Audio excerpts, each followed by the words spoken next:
The next weekend, the unthinkable happened. The nation's capital was invaded from the skies. 7 unknown blips suddenly appeared on radar at Washington National Airport. Air traffic controllers at both Andrews and Bolling Air Force bases confirmed the objects as they danced through restricted airspace. Capitol building, the White House where the president lived, these were some of the most important places in the country when it comes to national defense. And there were UFOs violating this airspace, and there was nothing that the Air Force could do about it. F-94 interceptors were scrambled. Pentagon press liaison Al Chop was in the radar room that night. We could see the planes coming in on this radar scope, and the minute we saw the beginning of these guys, the UFOs disappeared. They just left. They obviously, whatever these things were, had intelligence enough to get out of the area when we had an intercept going in. But the next weekend, it began again. Pilot William Patterson pushed his Starfire jet to maximum speed to try to intercept one of the glowing objects. Flew right into the middle of 3 or 4 of them. Al Chop recalls the pilot's panicky air-to-ground transmission as he streaked at 600 miles per hour into a group of unknowns. He actually said, "They're closing in on me. What shall I do?" It was frightening.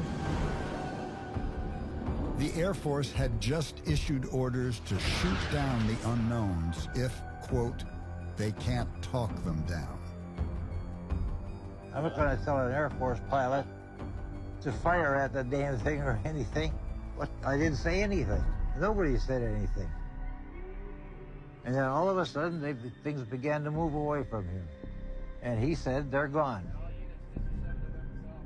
I'm convinced they're solid objects. I'm convinced that they're probably from another planet or from outer space somewhere. I've always felt that way since that night. The very next day, the Air Force's top brass hastily prepared the largest Pentagon press conference since World War II. Seen here in a last-minute huddle, General Roger Ramey, Air Force Director of Operations at the Pentagon.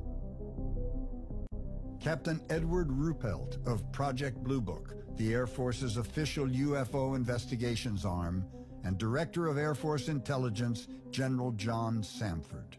Since 1947, we have received and analyzed between 1,000 and 2,000 reports that have come to us from all kinds of sources. Of this great mass of reports, we have been able adequately to explain the great bulk of them. However, there have been a certain percentage of this volume of reports that have been made by credible observers of relatively incredible things. We can say that the recent sightings are in no way connected with any secret development by any department of the United States. In the Q&A with reporters, Samford suggested a 50-50 chance it could have been radar waves bouncing off temperature inversions. The point that Samford put across all too effectively was that they were not real. They were just tricks of the atmosphere. And atmospheric phenomena can't be a threat to national security. You don't shoot at clouds.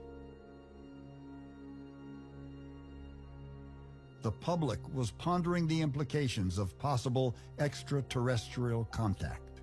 Robert L. Farnsworth, president of the United States Rocket Society, urged defense officials not to permit our planes to fire at any flying saucers.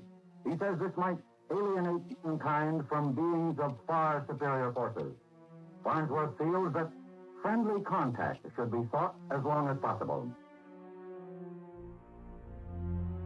Behind the scenes, the CIA had other concerns. A secret internal memo urged immediate attention to unexplained objects in the vicinity of major U.S. defense installations.